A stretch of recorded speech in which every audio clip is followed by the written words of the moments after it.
Hi Libra, July 2026. Ito na po ang inyong reading. Kuha tayo ng ilang guidance, advice, messages para sa inyo. Mensaheng gabay lamang po, Libra. Kamusta kayo? Libra energy, any guidance message? Anong kanilang aasahan ngayong buwan ng Hulyo? Ano pong kailangan marinig ng mga taong ito? Guidance, anong kanilang aasahan as a Libra? Queen of Swords. Regardless sa imahe, ano man ang inyong gender, pero umangat dyan pa lang ang inyong talino, paraan or pagiging mapamaraan. Ay tayo. Libra po. Queen of Cups. Okay. Maring umangat yung since queenly, pagiging queenly nyo, feminine energy, yung inyong mga compassionate heart, at the same time parang balance between practical, logical, and emotional. As a Libra, you're all about balance. So, alam niyo na to. Nagbabalanse naman kayo sa mga emosyon or sa pagiging realistic sa buhay. At lang tayo. Libra. Any guidance po para sa mga taong ito? Anong kanilang kailangan marinig sa bagong buwan ng Hulyo? Ayan, may gustong umangat, yan pipigilan, pero medyo marami sila. Libra. Page of Wands, 7. King of Cups, the Moon. The Judgment card. So, kung meron mang ilang nakabaliktad, reversal cards, kung bago lamang po, it doesn't mean na hindi na agad okay. Meron lamang po itong kalakip na mensahe. The moon is here. Tayo po ay currently nasa Cancer season na. And every time Cancer season, nag-highlight ang inyong mga 10th house of career. Libra, sumasang-ayon ng mga chicken joy. Tayo pa yung umagang-umaga, magandang umaga. Late na to, actually July 1 na by the time na mapakinggan nyo. Pero ilalaban natin ang inyong reading ngayon. Libra energy. So again, Cancer season, nagbibigay din sa inyo ngayon. The moon, it's about home, family, or your emotions. Pero every Cancer season na mention ni Moonchild, buhay karera. Okay? Naka-reverse ang ilang situation, may pagkalabo kayong pwedeng maramdaman dahil ito kay isisisi na naman ba natin to kay Mercury right now, planet of communication, transportation, technology, lalo kung ito ay kaakibat po sa inyong mga trabaho, maaring makaramdam kayo nung mga nabanggit ko. Kabagalan, slowly ang mga situation, maaring maramdaman nyo na parang walang masyadong ganap. Or meron ba akong naggagawa? Meron ba akong natatapos, Moonchild? Yes naman. Yes naman. Wag mong pagdududahan kung ano yung mga patuloy mong ini-exert na efforts, energy. Maaring sadya talagang maging mabagal lang ang mga ganapan ngayon. Pero take it easy, napakagandang chance ito to review, reflect, reassess your situation when it comes to your career. Sabayan itong pagkabagal ng mga sitwasyon. It doesn't mean hindi ka gumagalaw. No matter how slow ang mga bagay.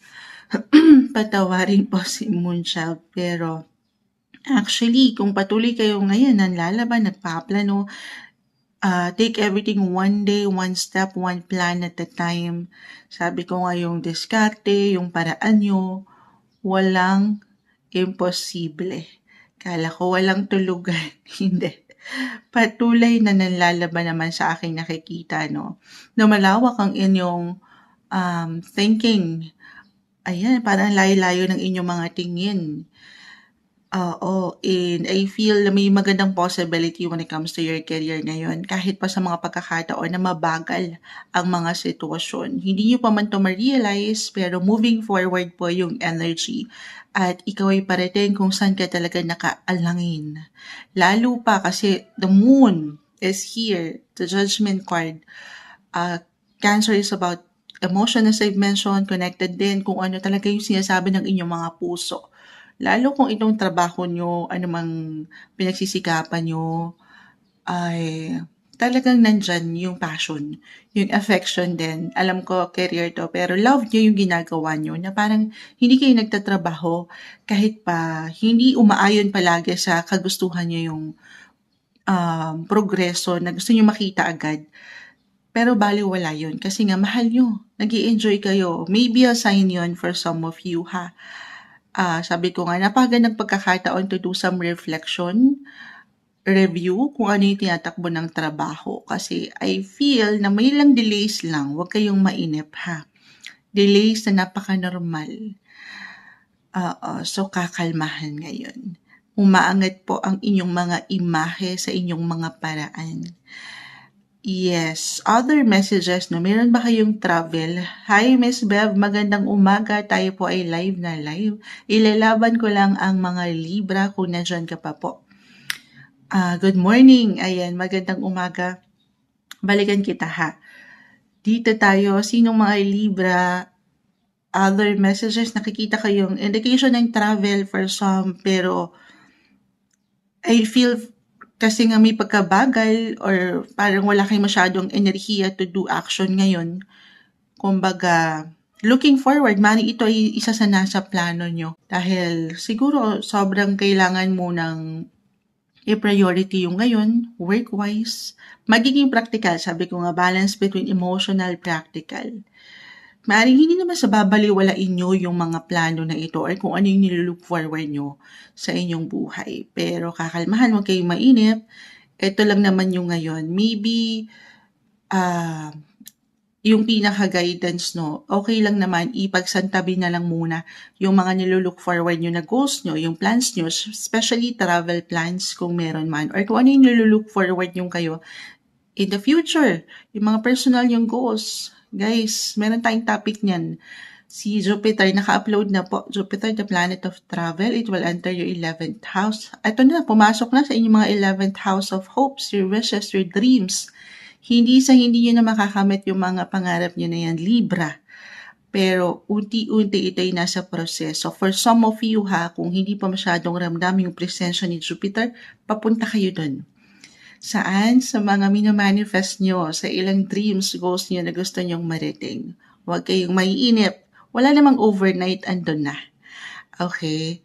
Take it easy, kakalmahan muna.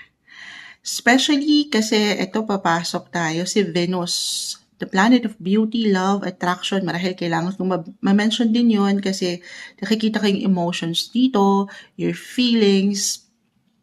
It will enter your 12th house.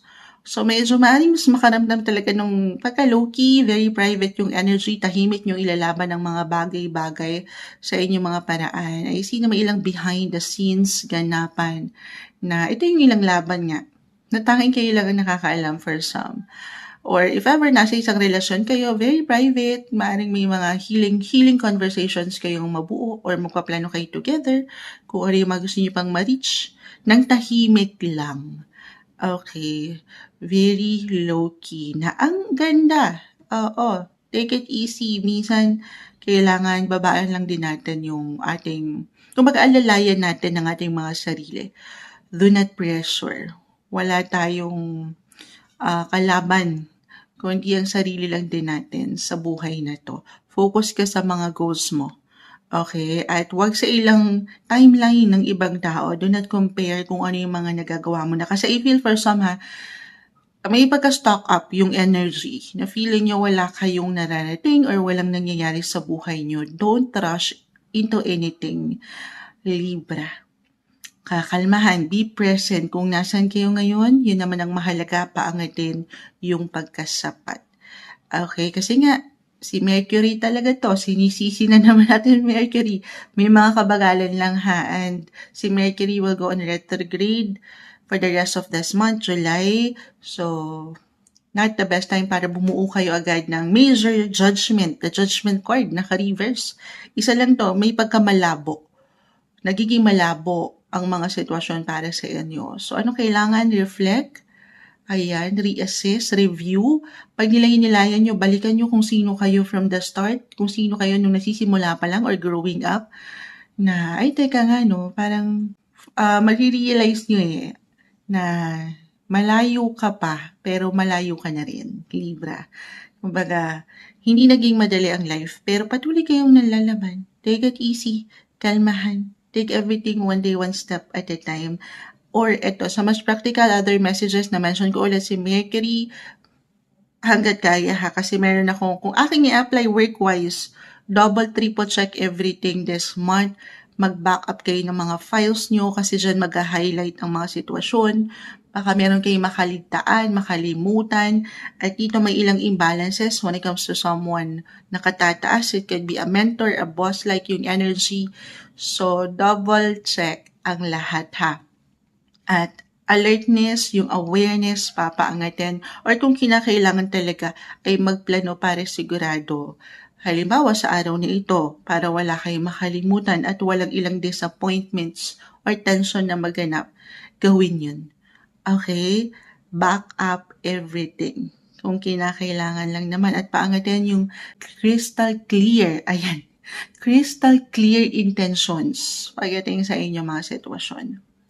Ito yung umaangat guidance na marahil kailangan yung marinig, July 2026. Mensaheng gabay lamang po, Libra.